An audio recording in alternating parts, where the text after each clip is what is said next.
Hey everyone, welcome to the show. Today we have Uros Budimac on, a tennis coach in Canada. And I'm excited for this conversation because you're not only a tennis coach, but you're also an author. And I was reading your bio earlier and it said you're certified in Canada, the US, and Spain. Is that right? That's correct. Yes. Canada has quite an extensive certification program. So I've done 5, 6 years worth of that. And then, I just love coaching. So I was sourcing out other countries as well. And the US has, the USPTA, USPTR, different certification levels, which was a pleasure to take. And then, yes, I even ventured out to Spain. I had to, so it was great Yeah. at the Sanchez Cazal Academy, and it was a great experience learning from, what the Spaniards do. Okay. Very cool. Very cool. Yeah. Yeah, I'd love to have a conversation one day about how that's different from what the US and Canada do because of their success recently, especially on the men's side. Yes. Um, No. You know what? And yeah, not to dive into it too much, but one thing, it was passion. It was insane being inside of a yeah, room with 30, 40 other Spanish coaches that are so into it and engaged and live and breathe development. So yeah, it was definitely a great experience. wow, that's cool. But y'all are doing a great job in Canada as well, with all the good young players there. But anyways, I digress. So we're here today to talk about your book. So here's the copy for people watching it on video. It's called Mine, an Illustrated Guide to Women's Doubles. And the title, having women's doubles, I think is almost a little bit misleading because it applies to definitely my own game as well. But Definitely. yeah, women's doubles, mixed doubles, any sort of club level doubles and even higher. There's a lot of really good tactics that we're going to dive into here. But before we get into each of the situations that I want to go over, I wanted to start with the first sentence that you have in the preface of the book, which is change is uncomfortable. So, Yes. what does that mean to us as tennis players, and why did you lead with that? Oh, great question.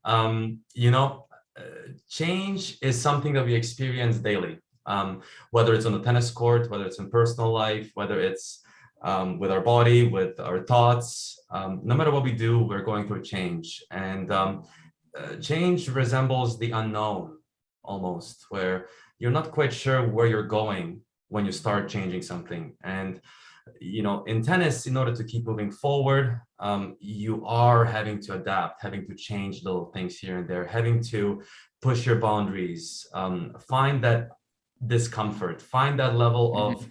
of uncertainty, and live there and be completely fine with it, knowing that you don't know what the end result is going to be or what it's going to feel like. And so, change takes time. It takes trust. It takes working with someone that you can believe in as far as where they're taking you. And, in my experience, I've been coaching for just over 20 years now. A lot of successful tennis players are very comfortable in that environment of change. And I just wanted to let readers know that, hey, this isn't easy. Making changes, improving, going forward in your game isn't something that just comes to you without any sort of sacrifice of comfort. And it takes time, it takes patience, and but it's the only way forward. So finding that comfort in change, and even though it's uncomfortable, finding that space of, hey, I'm okay living here in this environment where I'm adjusting things. Some things are different than usual. It's really the only way forward. So I hope that many readers of the book find it useful that way, that they can improve their own game. But also, there's a lot of really hands-on things that they can grip to and understand and fully go through in a simple way of reading a few things and then also seeing the illustrations. Right. That makes a ton of sense. One thing that came to mind, actually, let me ask you a follow-up question to that before I Sure. get to my little spiel. So you mentioned that for some players, change comes easier than others, and some people are more okay living with that kind of uncertainty. Uh, how do you coach a player who is more comfortable with it versus less comfortable with it? How does your approach change for a player who, maybe they get out there and they're just kind of set in their ways and they have trouble with change? How do you kind of get around that or get over that barrier?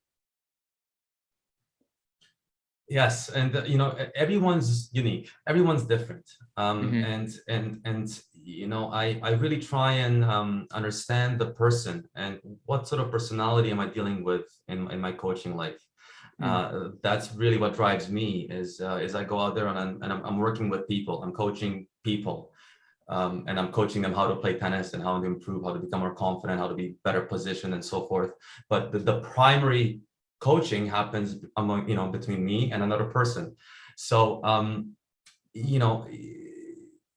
it's about defining what it means to get uncomfortable. And when someone is really holding on to what they have and they're Mm-hmm. afraid of change or afraid of mistakes, it's a matter of just making them understand that without any sort of discomfort and change, there's not going to be any improvement.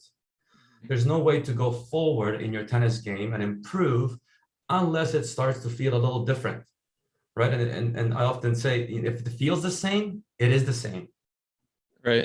And we don't want it to be the same, because if you're on a trajectory of improvement, it does need to feel different as you're moving forward. And then you get to a point where they're comfortable, and then you want to settle there for a little bit, and then you keep pushing them forward again to create discomfort again and change and more improvement. With someone that's very strongly hesitant of discomfort or change, you can see that because right away they make an error during a few repetitions and they're going back to their old ways because they're going, oh, I don't want to miss that, or I'm so afraid to miss it. And as a matter of fact, I encourage my players to miss. You have to have mistakes so that you know where your boundaries are when you're making changes. Right. And it's a matter of pushing them slowly, small step by small step, so that they feel success.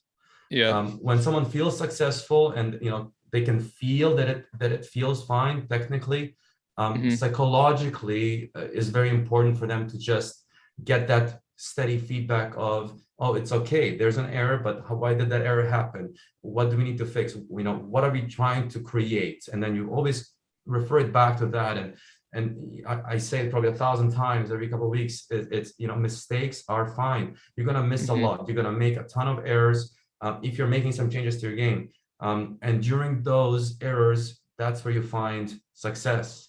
It's impossible to be perfect. If you're going for perfection and not allowing yourself to make some changes or errors, you're not moving forward. Yeah. That's absolutely right.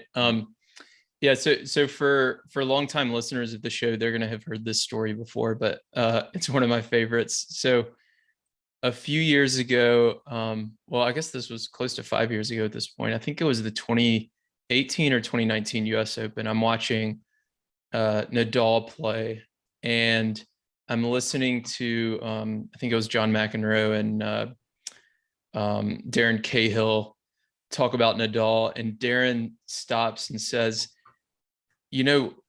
it's cool to watch him during the US Open or during the Australian Open and watch him practice and go to his hitting sessions. But if you watch him like 2 weeks before a big event or in the off season, he said the thing that shocked me most the first time I went and watched him is how often he misses.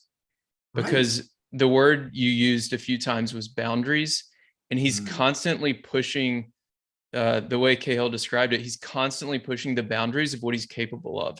So it's like, if he can hit that forehand with a certain angle consistently, then he wants to take it in an even harder angle so that he starts missing it in practice, so that eventually he's consistent with that one, and then a sharper angle, and then keep pushing that boundary. So I love that word boundary, and that's one of my favorite stories that I just have to tell every time I get a chance to, because it makes so much sense. Yeah, it does. You're absolutely correct. And players often associate themselves and their self-worth with every shot they hit. And it happens at every age, at every level, provincially, nationally. You see players miss a shot, all of a sudden, the world's ending. Hmm. and they're not, and I think it comes a little bit from, you know, the world generally that we live in, and you know, how we're graded in school, how we're learning over time in school. You either pass or you fail, or, you know, in tennis it's a long term, it's long term. No matter where you are in your development, it's a long way to go. So having mistakes is just a natural part of it. And yeah, so Yeah, yeah, it's a great that's topic. yeah, it is. It's, yeah, thanks for asking that. So, before we dive into the book, we're going to go over some specific tactics, or I guess common situations, is how you phrase it, that people run into on the doubles court, and then how to deal with those situations. So, before we dive into that, though, let's take it back. I want to hear your story. How did you get started in tennis, all the way to where you are now? Well, I started coaching in 2002, 2003. I really fell in love with it very quickly after just doing a couple of assisting in a couple of junior tennis lessons. Okay. My tennis career, so to speak, started back in Germany. I was living in Stuttgart, Germany when I was a child, and Hmm. my dad would just take me out on the court, and we actually played it on a soccer field to start with, just for fun, back and forth. Hmm. And then from Germany, I was living in Serbia for 6 years, from 94 till 2000s, and then that's when I moved to Canada, to Vancouver. And you know, my love for the sport has always been there. You know, as a kid I had a choice, try swimming or try tennis, and I absolutely love running around after a ball. Back then, you know, watching Boris Becker and Goran Ivanisevic and those guys back, you know, when I was living in Germany, was very inspiring. Andrew Agassi was my big time favorite. I got my ear Okay. pierced when I was 10 years old. Had a buzz cut at 11. You know, just whatever I could do, grinding from the baseline, attacking, stepping into the backhand, just anything. That's awesome. It was, you know, just that love never stopped. And then it just more developed when I really recognized I wanted to coach it, and I found it quite easy to help people improve. It's a Hmm. different world, playing and coaching, completely different worlds, but I really enjoyed the challenge of how can I get someone better that comes in front of me that day or that hour or two, you know, psychologically. Like there's been a lot of my passion for coaching has been just what I mentioned earlier. You know, you're dealing with people, you're working with people, you're helping someone find their best, you know, that day. And Hmm. everybody can find that improvement step. You know, no matter what you're coming with onto the tennis Hmm. court, you know, there's going to be rarely those days where you come and it's just 100%, everything's flying, everything's going great. Right. Most of the time you're going to be struggling. Most of the time you're going to get on the tennis court, things are not going to feel right, your back is going to be stiff, your hamstrings are going to be tight, you know, your timing is off, your head is maybe somewhere else, you know, at work or wherever. So having that privilege and the gift of being with someone for that hour, and having them having my full attention, as well as them having, you know, me having their attention for that hour or more, really drives me. And so that passion started early on. And like I said, yeah, I started quite young. I was just about 18 when I was starting to coach, and I'm 38 now, and I love it more than ever. The last couple of years has even brought me more closer to tennis during the COVID times. Hmm. You know, it's allowed me, as well as so many people as well, to be out there doing something we love, to work together, find ways of improving, you know, leave the outside world alone for an hour or two, and just, you know, focus on what really matters, right? Tennis. Yeah. Yeah, and you know, I was very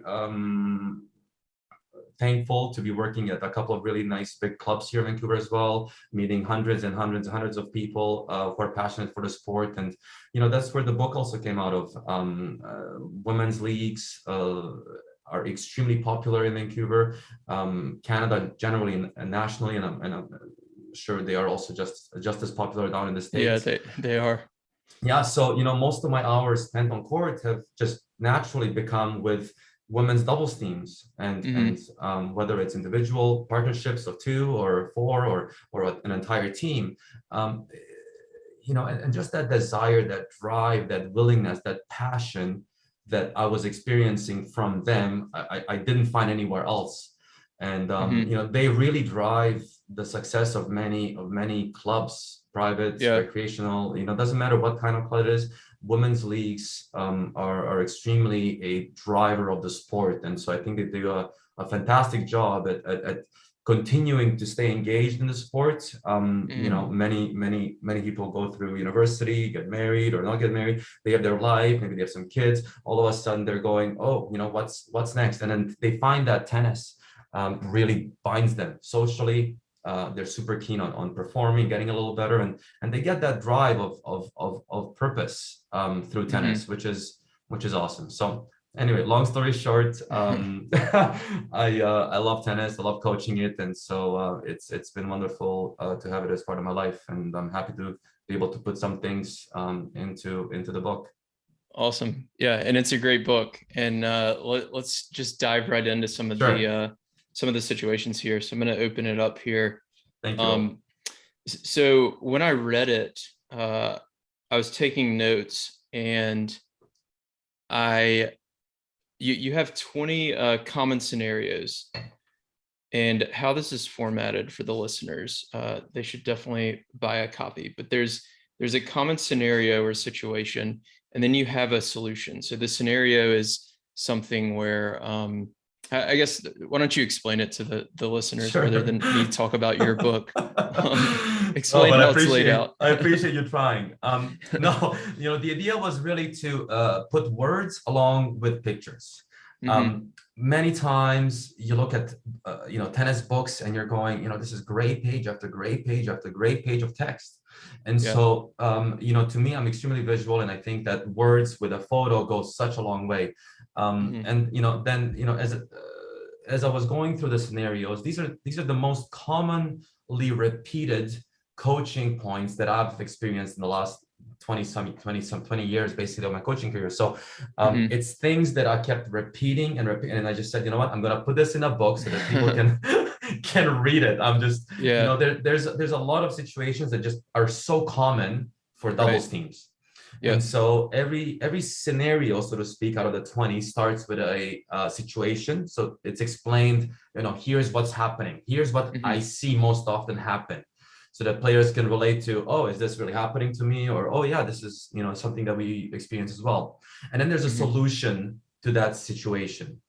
And then there's some side notes that allow you to help improve that specific situation. And then besides the illustration as well, and like I have one over here, then I also have, I don't know if you can see that there, but the idea is that you'd have also quick notes. Coach Uros says, and it's just a couple of small words or a sentence, just something that you can take with you on court and implement while you're playing. I'll show it here. I think yours is a little blurry, but here's people can kind of see. So there's, for anybody who's watching this on video and trying to get it in here. So there's like images with arrows on like how to move around the court, and then there's the text on the other side. So yeah, the layout's really, really nice. And Will, I just must say as well, Lou Dahl, who did all the illustrations for me, she did an incredible job. She's not a tennis player at all. So me and her would go at 6 a.m. into an empty facility, and we would position these angles. I would position myself. She would run from her camera over to the other lines. And, we would just try to recreate these scenarios so she would understand, hey, here's what I'm trying to convey. And I hope that they turned out okay, that people can really relate to the scenario that we're trying to improve. Oh yeah. The images, I was actually going to mention that the illustrations are incredible. It's she did a really, really nice job. And then you've got some testimonials from Gabby Dabrowski on the back, who we've had on the podcast, Sharon Fitchman, Louis Caillé is one of the best doubles coaches in the world. So obviously, it's really well put together. But let's dive into some of the scenarios here. As I was taking notes, there were 8 that I really, really loved. All of them apply, but there were 8 particular that like I really, really loved, and we can't go over 8 because we don't have time. So we're gonna go over 3, and then I'll have a little kind of bonus one at the end. So the first one I wanted to ask you about is Tango Moves. Yes, good question. Tango Moves is the most misunderstood movement of the two net players in doubles. And the reason I call it Tango Moves is if you imagine a one-up, one-back scenario where both teams are one up, one back, and the two Yeah. baseline players are rallying cross court. Mm-hmm. And what are the two net players doing? We so often see them disengage, or starting to watch the ball back and forth, or if they're Mm-hmm. moving, you'll find them often moving left and right. Mm-hmm. And, you know, ideally, if they're moving correctly and on time, they would be moving up and back, up a step, back a step. It's not a ton of movement. It's about 3 feet only, but you're going from, let's say, being the returner's partner where you're starting at the service line. And then when that ball passes you and it goes across to the net to the other baseliner, you're moving forward into the baseliner's face, so to speak. You want to intimidate them. You want them to see you moving and becoming a little more aggressive with your motions. Excuse me. Now, while that happens and I'm moving forward or that player is moving forward, the opposing net player is moving back. So they're really just playing tango back and forth as the ball is crossing and going back and forth cross court, which happens quite often at club doubles a few times. The two net players are really having to go and follow that ball forward and a little bit backwards, forwards and a little bit backwards. Right. It's incredible what it can do to the baseliner when they see the net player on the other side. Just take up, hop forward, an aggressive step, while at the same time the net player becomes activated. That means their mind is in the game. They're psychologically ready because they're now going. They're at it. They're physically already in motion, which is going to lead to them most likely or much easier being able to intercept the next shot if it comes a little more to the middle, or be able to react to a ball if it goes on the line. Too often players will make that mistake of just being more static, not moving as much, disengaging, and it becomes like a movie. We forget about time. If it's an engaging movie or a show you're watching, when I'm watching Ozark, a half an hour flies by, because I'm engaged, I'm entertained, right? And so when you're doing the same thing on the tennis court, you become a spectator. So you really got to get moving up at the net. And for those that are saying, oh yeah, what about the lob? You're probably moving at the right time. You're probably moving a little late. You're charging, you're overrunning forward, and then they can lob you. But if you do this at the right time, and the right amount of movement, you'll be just fine. Yeah, absolutely. So we're moving kind of with the ball, right? The ball comes back to our partner and we're backing up. And then as the ball crosses the net, we're starting to move forward. Correct. One thing I would add is it also moving forward makes it an easier volley if they do come at you, right? You're a little bit closer to the net. Definitely a super common mistake that I see, and I'm sure you do too, is players let the ball drop too far and they end up hitting a volley down at their ankles or below their knees, and then they do a shadow swing afterwards as if they had the wrong technique, when in reality they just need to step forward 2 steps and then they would have made the volley. Correct. Absolutely. But by having, as soon as you basically realize that the opposing net player didn't intercept. Exactly. Yeah. That's when you take that step forward. And by doing so, you're already now in motion, you're engaged, you're moving, and you're much more inclined to continue moving if you're in that state psychologically, physically. And, as you're moving forward as well, if you do it properly with the right technique of your ready position, your arms will also and your hands will go a little bit more forward, just to, to start reacting and thinking of, what is it that I can get to next? Yeah. So would it be fair to say that you're kind of shifting between like defense and offense in this situation? Yeah, very much so. Yes, if you're at the service line, you're not playing defense, but you're a little further back because you are potentially expecting defense.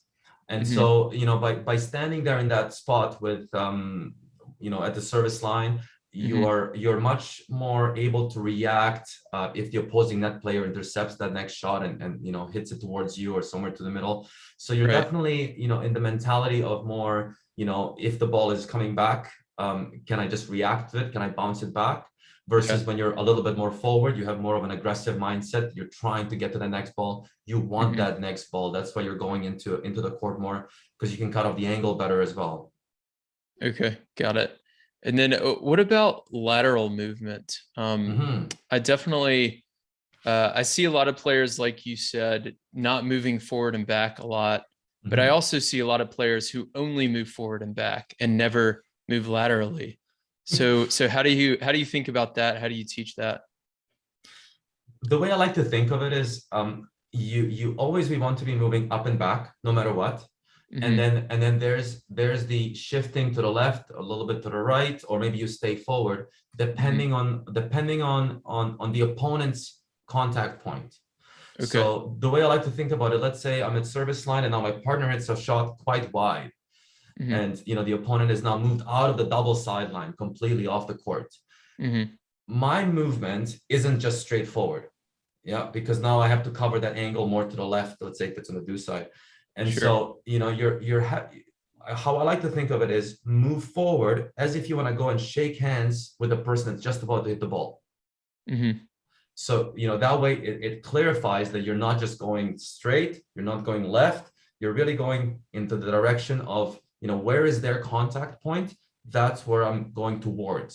Because Okay. realistically, that is the middle of their possibilities of their angles in the next shot. So, no matter where the opposing baseliner is, take Hmm. that hop, take that step towards them, like you want to shake hands with them, not like you're just shifting to be in line with them, Got it. Okay. if that makes And sense. that's why, yeah, then I guess that's why playing through the middle of the court, it can be so effective because then that net player can be a lot more aggressive, right? They can start to shift more towards the middle of the court. Absolutely. Yes. If it's, let's say, a T serve that you're reacting to as the net player of the person next Hmm. to you, you're definitely a lot more in the middle because you're going towards, again, the baseliner. And it Hmm. makes sense that they now have less angles to the sides of the court. Sure. And one more thing to really say about that is no matter what you're doing and how you're moving is, often what I see is players protecting that doubles alley way too much. And then that's why they're shifting often to the left quite Yeah. early. And by doing so, if you're just shifting left instead of going forward and left, for example, Hmm. you are leaving your partner at the baseline alone to cover 80% of the court. Right. You're not being helpful. And the middle is the biggest opening. So you want to protect that first and then see, can you cut off the angles if the ball does go wider. Sure. Yeah. Yeah. I like to tell people, make them beat you down the line a few times before you start covering it because it's definitely a low percentage shot at really every level of the game. And then what I like to do personally is kind of adjust based on how often they're making it, and I want to give them the down the line shots so that they can make it about 30% of the time. I'm okay with Mhm. that. So um, Exactly. yeah, definitely shifting in both directions is depending on the scenario is Yes. a great idea. Yeah, no, Um, definitely. And that down the line just hurts people more. And so mhm, they get passed once and all of a sudden that emotion is stronger because they're right. going, oh God, I shouldn't have I let my let that partner go. down. Exactly. Yeah. Like I didn't cover my alley Yeah. versus when we get passed through the middle, we're both somewhat okay because we Yeah. can both look at each other and go, oh yeah, we didn't get it. Too bad. Yeah. Yeah. But at the same, I fully agree with what you said. Cover that middle, let them pass you occasionally down the line. And Hmm. if they're doing it successfully all the time, they're either above your league or you've given them really easy shots that they can Right. make successfully regularly. Right. Exactly. So let's dive into the next one. So um, I had pop and hop on here, but we're not going to cover that one. Follow the Okay. ball, we kind of covered already. Sneak attack, I wanted to, but that was not in my top three. That was probably number Okay. four. Sneak Uh, attack. Come on. I thought you'd like sneak it's attack. Oh, I do. I like it a lot. But the one I wanted to cover instead was first things first, volley. So talk a Hmm. little bit about that one. Hmm. It's when players are playing and wanting to get to the net. Hmm. Quite often from the baseline, let's say we are in that same situation we just talked about, rallying cross court, and now I'm the baseliner. Um, I need to take my time to approach cross court, play my first volley, and then recover for my second volley and look to be more aggressive. Mm-hmm. So first things first, let's make sure that that volley is a solid first volley, that is a consistent shot that's placed cross court or wherever you're, depending on the situation that the opponents are standing in. Mm-hmm. However, what we don't want to do is rush through the attack and try to do too much with the first volley, Mm-hmm. because too often players will lose quality on their approach shots because they're rushing to try to get to the net. But remember, just getting forward, getting to the net doesn't mean anything unless you have some quality behind that shot. Mm-hmm. So taking your time to execute a good approach shot, good attacking shot, and then recovering well to split step on time, as well as hit a firm first volley from the service line if the ball does come back to you, is just crucial for that mentality of wanting to get to the net. So, you know, that you know, and it's something that players do so often. They're running through both of those shots often, the attack as well as the first volley. Whereas, you know, in doubles, there's two players on both sides, and so they're gonna have the court covered if they're positioning themselves somewhat okay. You know, there's not much free space. There's not much open on the court, so you have to be okay with just playing a shot, recovering. Playing a next shot, you know, consistently with good quality, recovering, seeing how that game and how that point develops, rather than trying to force it, rush it, hurry it up in a way that never ends successfully. Yeah. I think one of the reasons I picked this one is because I see so many people struggle with this transition to the net. And I do think that's a lot of the reason that you see so much one up, one back at club level doubles, and so many people kind of hesitant to move forward. Even when they get a short forehand, a lot of people will kind of shift backwards just because they're so much more comfortable there. And yes, I think it might be like a lot of it in a lot of cases might be because people are trying to do too much with this first ball.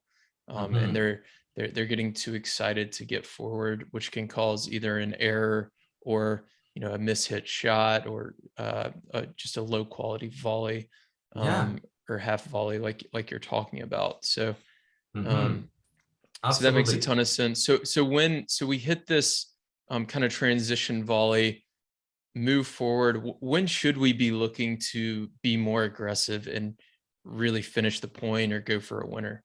And you know, the way I like to think of attacking, or you know, there's different ways that someone could attack someone else. So, you know, there's, assuming, let's say I'm just staying at the baseline and I'm hitting a ball at 50 miles an hour, or I'm hitting it at 70 miles an hour. I'm attacking you with a 70 miles an hour ball because it's faster. So I can hit the ball harder from the same location, and that's one form of attacking. Then I could move forward. I could just move closer to you, hit a 50 mile an hour ball from the baseline, or I can hit that same 50 mile an hour ball from the service line, and you're gonna feel more attacked because I'm closer, so you have less time. Right. Or I can just precisely place that shot. I can hit it, you know, high over the net player's head. I can play an angle. I can, you know, placement. And so, you know, in doubles, you also have that ability to attack someone just with your recovery and your positioning, which is partially the taking time away from the ball, and putting pressure on the opponents by you moving as a team. So you are really looking to find one of the ways to attack, however, not all 3-4 of them at the same time. You know, I cannot move also closer to you and hit the ball harder. Because it's most likely going to result in an error. Let's say if I'm playing a volley at the service line versus a ground stroke forehand at the baseline. My volley will be softer, most likely, than my forehand. But I'm placing it, or I'm also taking time away from you guys.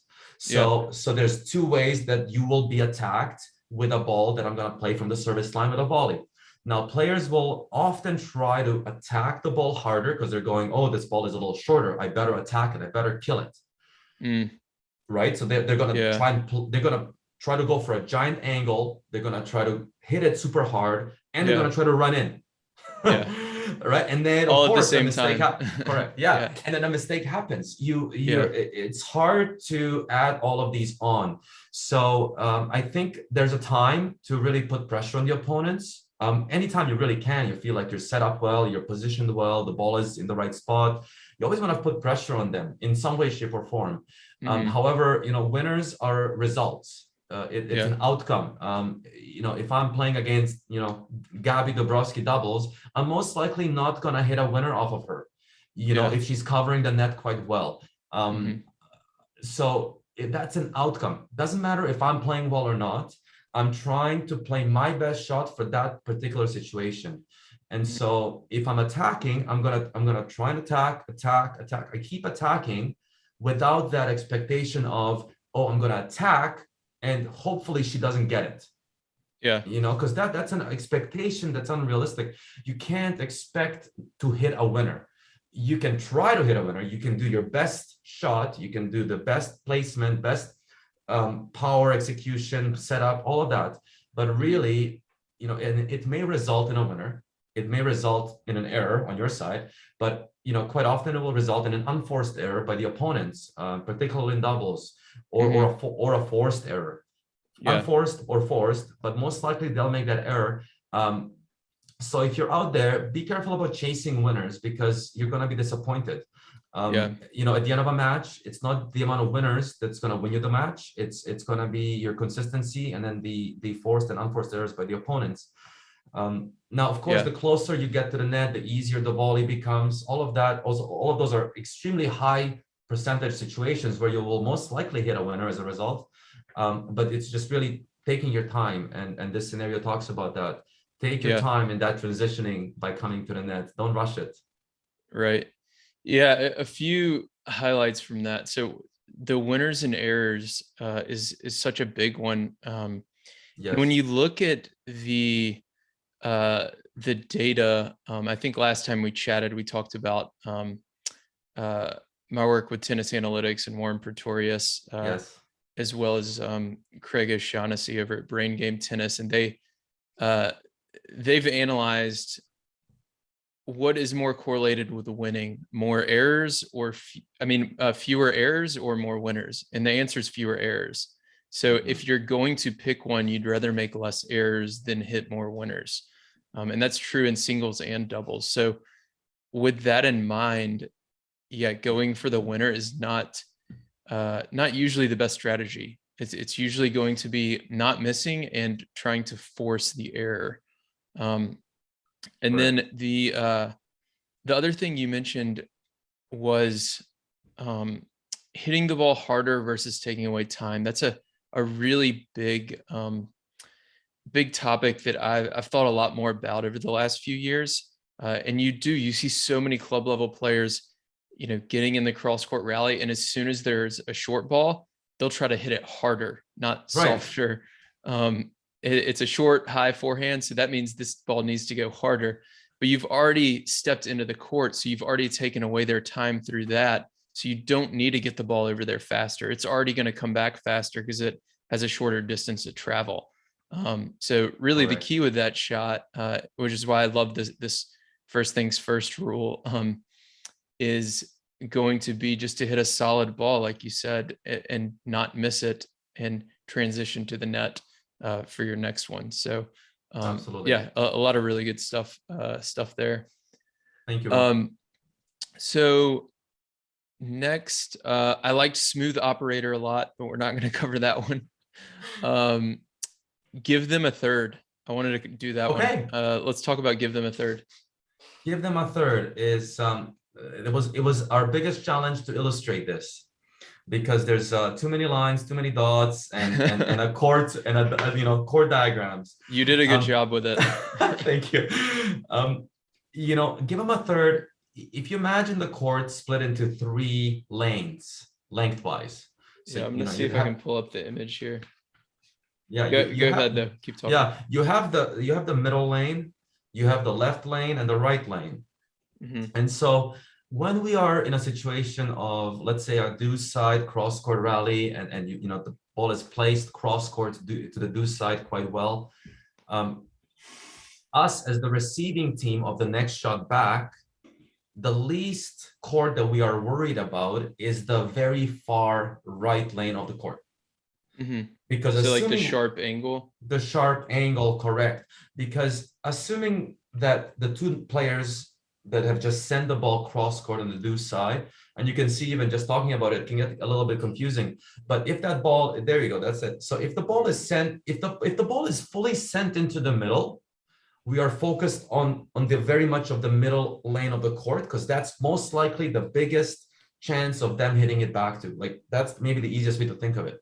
If the ball is sent over to the deuce side, us as the team, we're covering more the left lane and the middle lane, because the very far right lane we can intercept with a volley, or we're not as worried about that because the baseline would have to get really far across the ball to be able to get it back cross court. So, you know, if you're looking at 100% of the tennis court that you're covering on your side of things, you know, think about it in thirds, 33, 33, 33%. And if you have to leave one lane alone, I mean, the middle is never alone, but you're always looking at, which 2/3 of the court are recovering to 100% of our ability.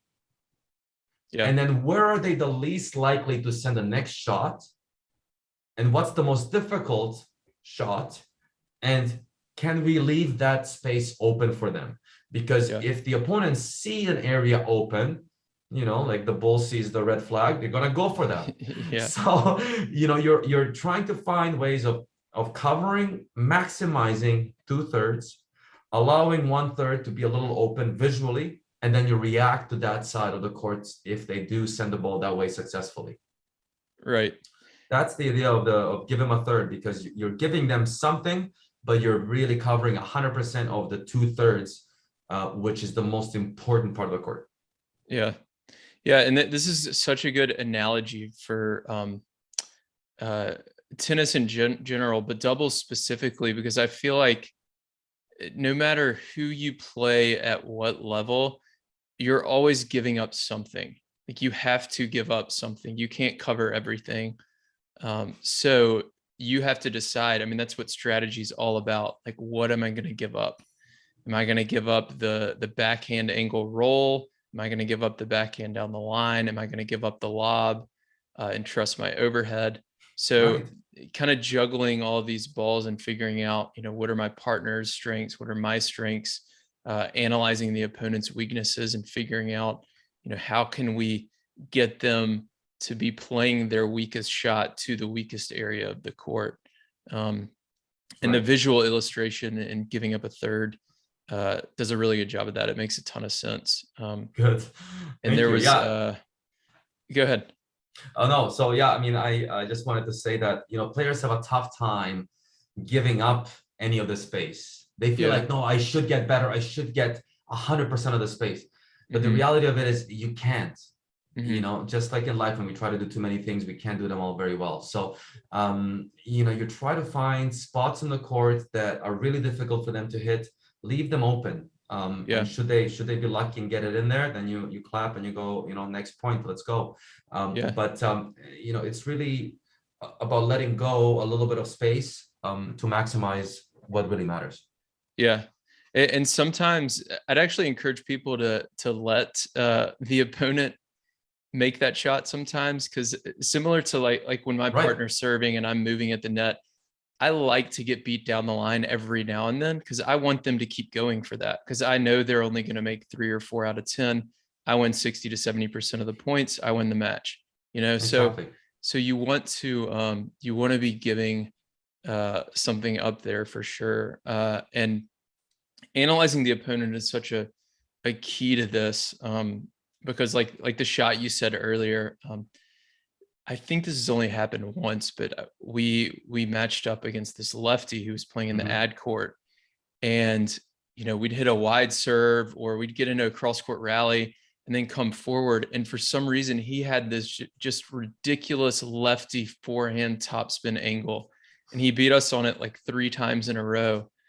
And after, luckily we picked up on it quick, but I see this sort of thing happen at club level all the time, and people don't pick up on it. but we picked up on it and started shifting, and we literally gave him the down the line forehand from the ad court, this lefty player, and he couldn't Yeah. make it. It was Yeah. unbelievable. Like, he couldn't make it. And it's simple down the line forehand, but for some reason he was so used to hitting that angle.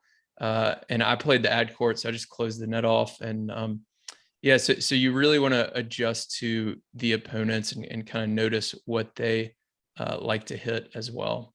Exactly, 100%.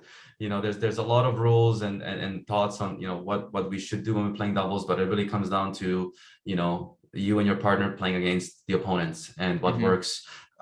You know, and I love what you just said there. You know, you guys had your strategy, you had your game set up, and you recognized something, and then you adapted and adjusted to it. So, you know, and you let them pass you 3, 4 times before you did that. So I think it's important that you know, players do try to stick to their game, to what they like to do, to find their own groove first. And then if you're getting beat a few times, not just once, let them have it Yeah. once or twice. If it continues to happen, then you need to look at it. You know, whether you change the serve and you serve down the tee to his backhand or her backhand, or whether you know, you play Australian, where you place your partner in front of you, and then, you know, the player has to go down the line on the return of Mhm. serve. Yeah. You know, or whether you do what you guys just did, exactly, let them have the down the line. So it's important to make those adjustments as a team, depending on who you're playing against. Definitely. Yeah. So last one, this is a bonus kind of for the listeners. It's the last scenario. Enjoy the grind. Enjoy the grind. That's my favorite illustration. Yeah, you know, tennis is a grind. Mhm. A great grind, because it's when I say grind, I mean it's work. It's super fun. It's work, and we gotta find joy in establishing our game every time we get out there and play. Mhm. So, you know, for anyone that goes out there and just goes, oh yeah, you know, today I'm just playing my very best, I'm loving tennis, I love the sport, and then tomorrow they'll come back out and they'll be disappointed, because it's highly unlikely they're going to find that same rhythm, same feelings, same type of performance day to day. Right. And like I said earlier as well, there's going to be a couple, one or two out of 10, you're going to play great. 1 or 2 out of 10, you're going to play horribly. And then there's Yeah. about seven, you know, 6, 7 in between there, where you're going to find that grind, find that joy in getting your performance up from wherever it is that you are when you start. Yeah. And so, you know, finding your rhythm, finding your timing, finding your footwork, you know, getting your head into the game. All of those things in a way could go wrong. And Mhm. you take one of them away for some reason and your game is off. So, you know, enjoy that tennis is a highly complex game. It takes time to really get your performance to its maximum. And just, you know, enjoy the process of that. You know, winning or losing a match is one thing. We all love winning, of course.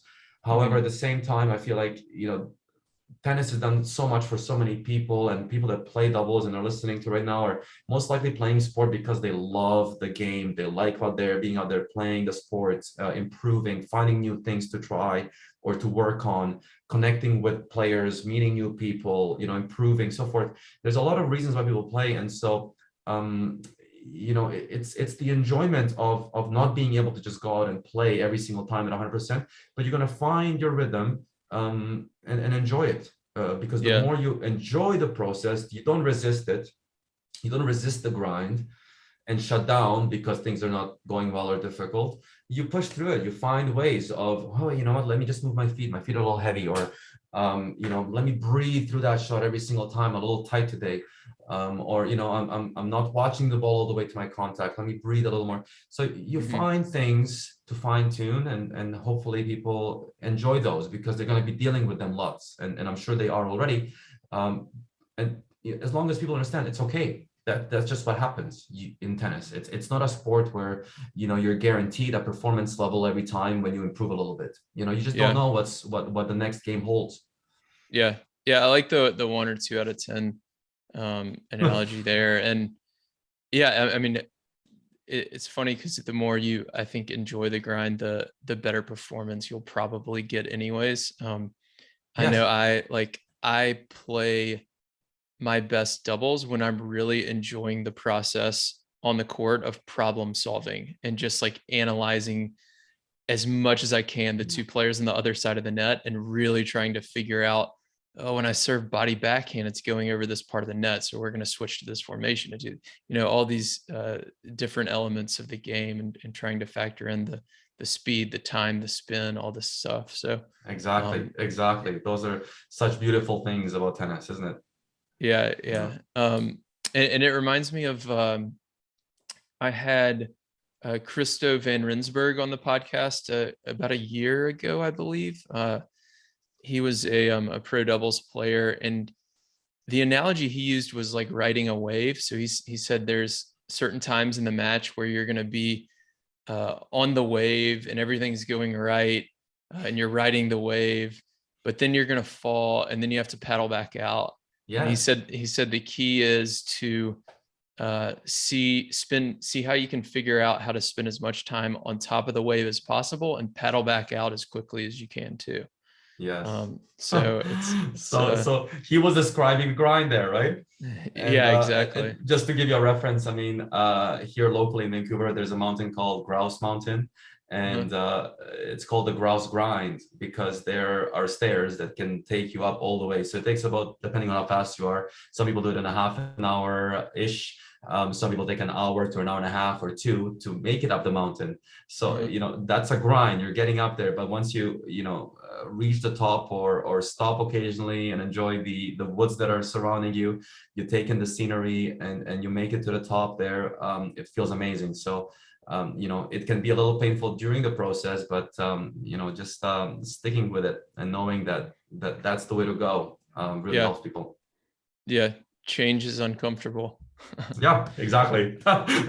we went full circle here. There we go. All right. Well, let's dive into a couple of rapid fire questions and then I will let you go. Sounds good, Will. What is your favorite tournament? Australian Open. Love the Australian Open. I went there in 2008 and I had the privilege of coaching wheelchair tennis back then. So I had a pass to be at the facility, be inside, outside, everywhere, train on the courts, play there, watch some amazing matches as well. And so it was just an overall really pleasant experience. People were super friendly, welcoming. I spent a couple of weeks in Melbourne that year. And definitely that stuck out as my favorite tournament. Yeah, I think that's probably my favorite too. Yeah. Good. When were you there last, if you don't mind me asking? Oh, I went in 2020, just before COVID. Oh wow! Great. That was my first and only time to go. And when I was there, I said I would probably go every single year, and then COVID happened. And well, there's a great coaches conference there as well every year that they used to hold. So hopefully, I went to that. On. Yeah, nice. I went to that and saw Darren Cahill speak and a few others. Great. Yeah, but amazing tournament. What is your favorite tennis book other than your own? Mine? Favorite tennis book. It borderlines on tennis or sports psychology. I really enjoy Dr. Jim Lur and all of his sports psychology books. The Power of Story is one of my favorites. Whether it can be, it's not just a tennis book, but it really reflects on positioning your mindset and your story in order to perform really well. So I feel like a lot of tennis players could really benefit from that. A real tennis book that it's a classic, Winning Ugly by Brad Gilbert. Definitely, it's well, we can call it old now, but it's been around for so long. But at the same time, it really got me thinking when I read it at 16, 17 about strategy, about tactics, about ways of how can I win more matches. So I mean, those are a couple that I don't think anybody can go wrong reading. Yeah, good recommendations there. What's your favorite non-tennis book? Non-tennis book. I enjoy books that are about the language lots. And so one that I really enjoyed recently is Motivational Interviewing. And I believe the full title is Motivational Interviewing for Fitness and Nutrition. And but it really goes along in any in any subject, because you're talking about how to ask questions effectively so that the person that you're coaching or dealing with is really leading their own development and has the right to and the freedom to speak. And we'll find ourselves often in our personal life as well as on the court or in any situation where we are dominating the conversation or telling others what to do, what to say, how to do it, and so forth. And so this book talks a lot about how do you trigger someone to speak in a way that is really centered around them. And I think that in this day and age, we can all do a little bit better at listening to others and finding ways of communicating that lets people really express what they feel or think. Awesome. What is your favorite play in doubles? So, for example, for me, I like to poach off the return if, especially Okay. against a serve and volleyer, if my partner can hit the return low at a serve and volleyer's feet, as soon as I see it kind of dip down to their feet, I'll poach, Yeah. and I like to pick that ball off. What's your favorite play in doubles? That's great. I love serving from the outside with a strong kick out wide, and then switching over to the right side to cover the deuce side. So you could start off with the net player being in the center of the court, like an Australian formation, or you can just have them start right in front of you as well on the outside.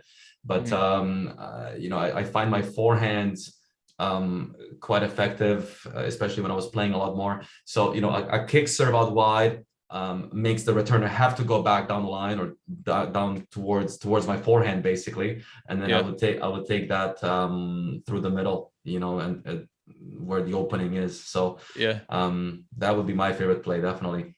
Yeah, great play. What's your favorite tennis story? Oh, favorite tennis story. Yeah, it can be about yourself. It can be a funny story. There's a I mean, my whole life has been around tennis, so a lot to choose from. That was okay. There was a really funny one. When I was actually in Australia, I'll use that one. I don't know, that's maybe now on my mind. Okay. But when I was in Australia, we were going from Sydney to Melbourne, and it was a very, very early flight. And the night before, we went out downtown, and me and a few of the other players, and we were competing against each other. Who can quicker drink a mojito? Oh wow. and so if you can imagine, we all got back to the hotel, and it was just a tough one getting onto the flight and arriving to the next city. And my player that I was coaching at the time, she was just making so much fun of me because in the morning after, I wasn't saying anything to her. She didn't know. Yeah. But there I was going, can I get a Gatorade? All of a sudden, I'm buying a hat. Yeah. I'm getting a Diet Coke, and I'm just hydrating. She goes, "What did you do last night? How did that go?" So anyway, that's whether it's a tennis story or not, but that's definitely from coaching. Yeah, I don't know if you can drink a mojito fast. That sounds difficult to me.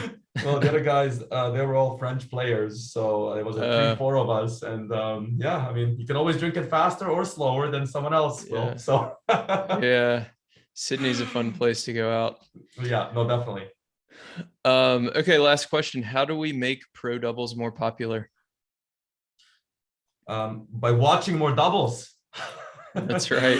How do we get people to watch more? I think that one part of doubles is I enjoy the exhibitions that many events put on.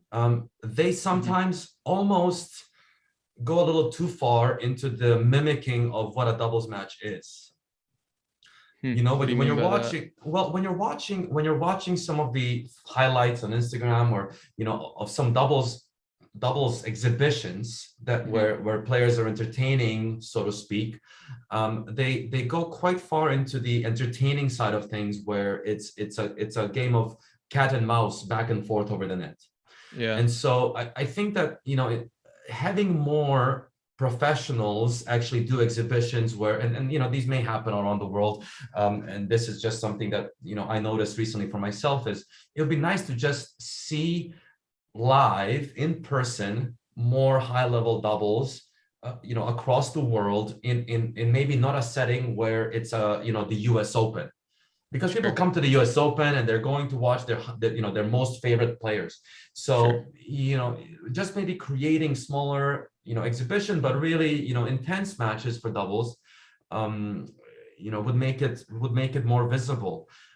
You know, it's such a beautiful, tremendously entertaining, athletic game that you know, people just don't know enough about.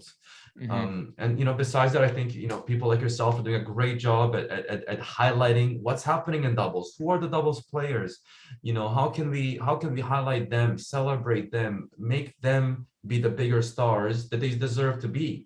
You know, like they just because there's a lot more media attention and more finances in the singles game doesn't mean that these players can't also be put up on a pedestal, so to speak, when they play Yeah. really well in the doubles game. You know, there's so much free social media advertisement. There's so many events, sponsorship money. There's a lot of ways, small ways to start increasing the visibility of the doubles. And then it trickles down all the way to the provincial and national associations as well, to have junior events that are doubles. I mean, I don't know about you guys, but in Vancouver, BC, we don't have doubles competition. Kids don't play doubles. And, you know, here we are. We had Daniel Nestor as one of the best doubles players in the world ever. You know, Gabby Dabrowski, one of the best players in the world ever. So, you know, there's just little emphasis on the doubles game itself because everyone's, you know, chasing that singles performance first. Yeah. And so I think that especially now in this age where kids as well as adults are just more comfortable being out on the court with someone else, being able to high five someone, hug them, cry with them, you know, do whatever. You're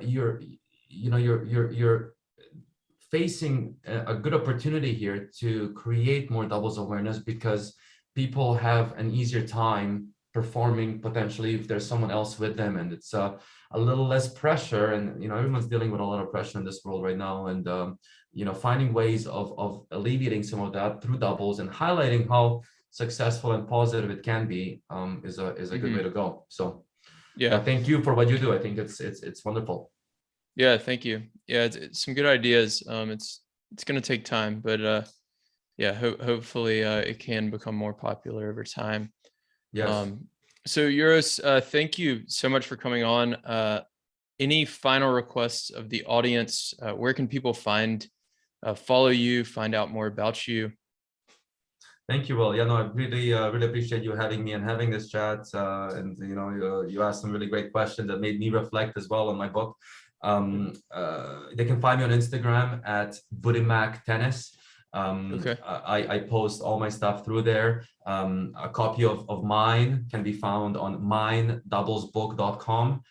And as well as you know, worldwide, it's available at the Amazon store. So you know, I coach out of Vancouver, Canada, but I really enjoy the fact that there's more and more people responding to some of the things that I'm putting out there online as well, on my YouTube channel, where it's almost like an extension of what I'm doing with the book as well. So you know, I'm trying to bring more content and share some of the things that I have learned over my, you know, last 20 years or 30 years in tennis, and just really make it engaging, making it accessible.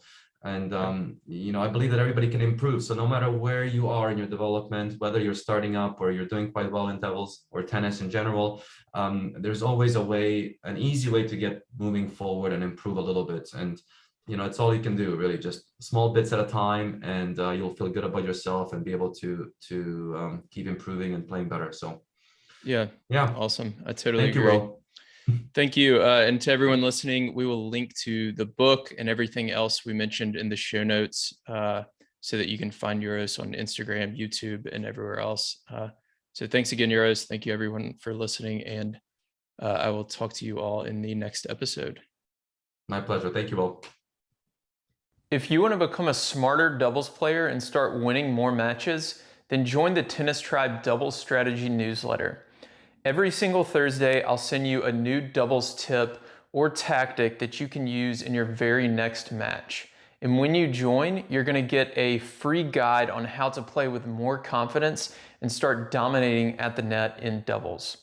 My name's Will. I'm the founder of the Tennis Tribe, and over the last 5 years, I've worked with players at every level of the game, from USTA 3.0 players all the way to Division I college programs, as well as some of the top 10 doubles players in the world. And on Thursdays, with this strategy newsletter, I share that knowledge and advice that I've gained over the years with you. So to sign up, you can go to thetennistribe.com. And again, you'll get that free net play guide when you join.